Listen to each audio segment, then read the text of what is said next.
Lawyers, what's the stupidest case you've been asked to take on? I dealt with a guy once who wanted me to take on his road traffic accident PI claim.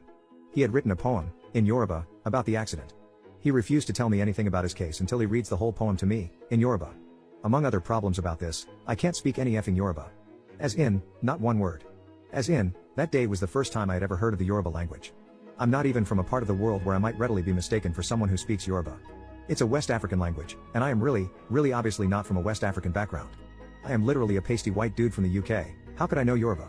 I try to explain this to the guy who becomes very agitated and insists that he must read out his poem in Yoruba.